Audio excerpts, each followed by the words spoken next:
Hello बच्चों, नमस्कार। इस YouTube चैनल पर आपका स्वागत है। आज हम बताने जा रहे हैं बाबू प्रकाश का विवर्तन और प्रकाश का परावर्तन और बताएंगे एक और टॉपिक प्रकाश के परावर्तन के नियम। सबसे पहला चीज है ये अध्याय 9 है क्लास 10 का न्यू सिलेबस में 2023 की सिलेबस में।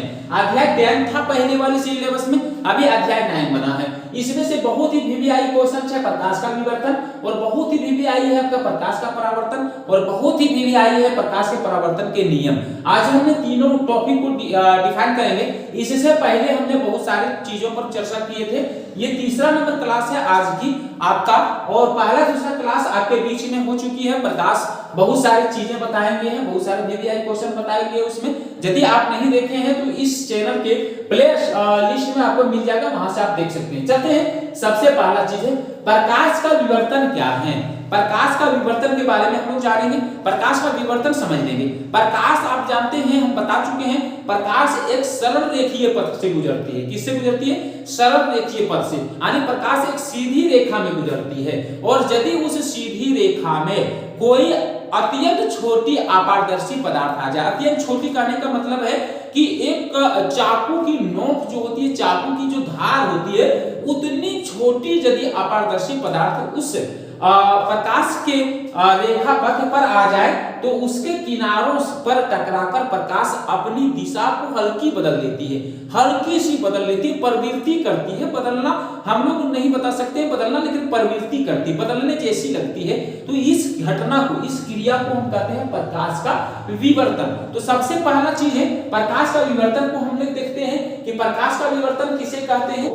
यदि प्रकाश के पथ में रखी अपारदर्शी वस्तु अत्यंत छोटी हो तो प्रकाश सरल रेखा में चलने की बजाय इसके किनारों पर मुड़ने की प्रवृत्ति दर्शाता है।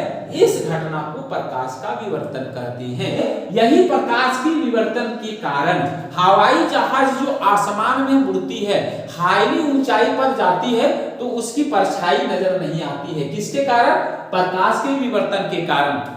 बहुत सारी चिड़ियां हैं, बहुत सारे पंछी हैं जो बहुत ही हाईली आसमान में उड़ते हैं, उसकी परछाई हमें जमीन पे नहीं नजर आती है। किसके कारण? प्रकाश के विवर्तन के कारण। आखिर कैसे? तो सबसे पहले समझ लेना है, हमने क्या बोले कि प्रकाश का विवर्तन क्या है। सबसे पहले ये हवाई जहाज मान लेते हैं, इस प्रकार से है। अभी हमने हवाई जहाज को ड्रॉ नहीं कर पाएंगे और ड्रॉ करना ही नहीं आता है। सबसे पहले समझ लेना, ये अभी समझ लेना कि हवाई जहाज है आपके बीच, ये आसमान में उड़ रही है। क्या कर रही है? आसमान में उड़ रही है। अब ये चीजें क्या है? आसमान में बहुत हाईली आसमान से उड़ रही है, प्रकाश इस पर पड़ती है, सूरज की प्रकाश इस पर पड़ती है और पड़ने के बाद क्या होती है? इसके किनारों पर प्रकाश पड़ती है और पड़ने के बाद क्या होती है? हल्का सा ये मुड़ जाती है। क्या होती है भैया? हल्का सा ये मुड़ जाती है। ऐसे पड़ने के बाद क्या होती है? हल्का सा मुड़ जाती है, और मुड़ जाती है तो मुड़ने की कारण प्रवृत्ति होती है, मुड़ जाती है अपने पथ को। और मुड़ने का कारण, ये मुड़ने से पहले यानी पृथ्वी को के आने से पहले ये दोनों प्रकाश आपस में मिल जाते हैं ऊपर, यानी पृथ्वी के जो फर्श है उससे आने से पहले ये प्रकाश क्या होते हैं? आपस में इस प्रकार से मिल जाते हैं। अब इस प्रकार से मिल जाते हैं और पृथ्वी इस जगह है तो पहले प्रकाश मिल गई तो इसकी परछाई यहीं खत्म हो जाएगी। यदि ये प्रकाश इस पृथ्वी तक आ जाती, इस पृथ्वी तक पहुंच जाती तो ये क्या होता? यहाँ यदि अभी पृथ्वी फर्श होती तो इसकी आराम से परछाई बन जाती। और ये होता है जब नीचे रहती है। क्या? नीचे जब हवाई जहाज रहती है तो ये मेरी इसकी परछाई बनती है। कब? क्यों? क्योंकि इसका जो विवर्तन होती है ये पृथ्वी से आने के बाद मिलती है। क्या होती है? पृथ्वी के आने के बाद। तो जितनी परछाई इसमें आती है पृथ्वी पर बन जाती है, और यही जब बहुत आसमान में उड़ने लगते हैं तो उसकी परछाई क्या होती है? नहीं बनती है, क्योंकि विवर्तन का जो प्रकाश हल्की सी विचलित होती है, बदलती है, अपनी रेखा को बदलती है, वो पहले आके मिल जाती है, जिसकी वजह से इसका जो परछाई है नहीं बनने लगता है। यही चीजें हैं, इसकी वजह से इसकी परछाई नहीं बनती है। इसी प्रकार से जब ऊंचाइयों पर कोई पंछी उड़ती है तो उसकी परछाई नहीं बनती है। क्वेश्चन आपसे पूछा जाएगा कि हवाई जहाज जब अधिक ऊंचाई पर उड़ती है तो आपका उसका परछाई जमीन पर क्यों नहीं बनती है? तो कारण क्या है? प्रकाश का विवर्तन। किसका कारण है? प्रकाश का विवर्तन। चलते हैं दूसरा क्वेश्चन दूसरा आपका टॉपिक है प्रकाश का परावर्तन। भैया प्रकाश का परावर्तन क्या होंगे, यानी प्रकाश के परावर्तन क्या होते हैं, तो समझ लेंगे। प्रकाश जो है कभी आप लोग देखे होंगे, बहुत ही आराम से देखे होंगे। क्या देखे होंगे, मान लेते हैं कोई ये आपके बीच मिरर कभी देखा है। एकदम हम लोग बहुत ज्यादा खेला करते थे पहले छोटे में, अपने बच्चे में बहुत ज्यादा, कहीं टूटी फूटी मिरर हो या तो घर से उठा के मिरर ले आके आते थे और मिरर को प्रकाश यानी सूरज की प्रकाश आती थी उस दिशा में इस प्रकार से लगाते थे। और लगाने के बाद जैसे मिरर को जिस रूप में घुमाते थे प्रकाश रिफ्लेक्ट होके उस रूट में जाती थी, यानी जिस एंगल से हमने मिरर को रखेंगे प्रकाश के रूप में सूरज की प्रकाश में उसी रूप में वो मुड़ जाती थी। यानी कहने का मतलब है कि प्रकाश जो आ रही है किसी स्रोत से और यदि किसी सतह से टकराती है तो टकराने के बाद वो प्रकाश फिर रिफ्लेक्ट हो जाती है, मतलब परावर्तित हो जाती है, दूसरी दिशा में चली जाती है। तो इस क्रिया को ही कहते हैं प्रकाश का परावर्तन। क्या कहते हैं, प्रकाश के परावर्तन। बहुत ज्यादा हम लोग खेला करते थे, बस वही चीज है। प्रकाश का परावर्तन किसे कहते हैं, जब प्रकाश की किरणें किसी वस्तु से टकराकर अपनी दिशा बदल लेता है तो उसे प्रकाश का परावर्तन कहते हैं। तो ये चीजें आपके बीच में है, आप बहुत ज्यादा करते हैं, हम लोग भी बहुत ज्यादा करते हैं, नहीं किए हैं तो आराम से कर लेंगे। एक वस्तु को ले लेंगे जिसे मिरर को सतह ले लेंगे, चमकीली सतह जिससे ज्यादा रिफ्लेक्ट होती है, और एक टॉर्च को अपनी एंगल से मारेंगे। अब एंगल से मारने के बाद टॉर्च जैसे इसमें पड़ेगी वो दूसरी एंगल से रिफ्लेक्ट होगा। क्या होगा, दूसरी एंगल से रिफ्लेक्ट होगा। इस क्रिया को हम कहेंगे प्रकाश का परावर्तन। अब हमने इसको सबसे पहले यदि आप उतारना चाहते हैं बिल्कुल उतार सकते हैं। और दूसरी चीज अभी इसमें बताने जा रहे हैं प्रकाश का परावर्तन के नियम। प्रकाश के परावर्तन का नियम जो बहुत ही इंपॉर्टेंट है, यहाँ थोड़ी इस फिगर में समझ लेंगे। इस फिगर को बनाने का मकसद क्या है, ये समतल सतह है, मान लेते हैं ये मिरर ही है। क्या है, मिरर है, और इधर से आ रही है प्रकाश। ये प्रकाश आने के बाद यहाँ पड़ती है और पड़ने के बाद रिफ्लेक्ट होती है, परावर्तित होती है।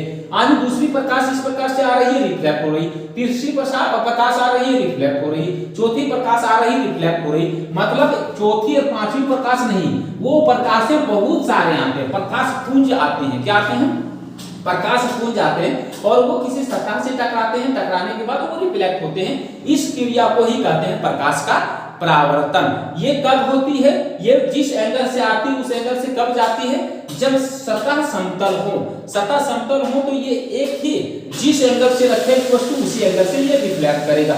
और यदि सतह समतल ना हो तो उसका अलग है, उसे हम अलग बताएंगे। तो सबसे पहले इसको आराम से स्क्रीनशॉट लेके इसको उतार लें और फिर दूसरा अभी हम देखेंगे प्रकाश का परावर्तन के लिए। अगला टॉपिक आपके बीच में है, अगला टॉपिक है प्रकाश के परावर्तन के कितने नियम हैं। प्रकाश के परावर्तन के कितने नियम हैं, तो ध्यान देगा।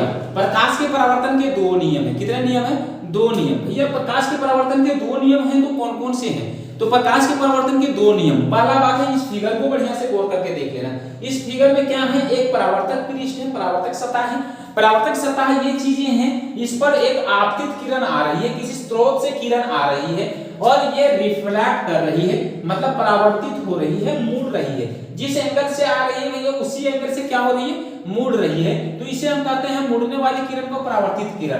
अब इस पर इसी बिंदु पर है, जिस बिंदु से आपके बीच में एक किरण मुड़ी, जिस बिंदु पर बढ़ के किरण मुड़ी है उसी बिंदु पर इस परावर्तक सतह के साचे एक अभिलंब यानी लंब डाल रहे हैं। क्या डाल रहे हैं, लंब डाल रहे हैं। इस लंब डालने की वजह से ये दो कोण में विभाजित होंगे, एक बनेंगे आई और एक बनेंगे आर। आई मतलब आपतन कोण और आर मतलब अपरावर्तन कोण। ये दो कोण में ये डिवाइड होंगे। तो ये डाला गया ये चीज क्या है, अभिलंब है। क्या है, अभिलंब है। तो अब यहाँ समझ लेना है प्रकाश के परावर्तन के नियम। तो प्रकाश के परावर्तन के दो नियम, पहला जो है आपतन कोण मतलब आई और परावर्तन कोण मतलब आर, दोनों हमेशा बराबर होते हैं। क्या होते हैं, हमेशा बराबर होते हैं। जिस एंगल पर इस परावर्तक पृष्ठ को रखेंगे उसी एंगल पर ये परावर्तित किरण जाएगी। मतलब आपतित किरण जिस एंगल से आएगी उसी एंगल से आपका क्या होगा, परावर्तित किरण जाएगी। कहने का मतलब है कि अभी यदि इस बिंदु पर अभिलंब डालेंगे तो ये कोण आई कोण और आर कोण हमेशा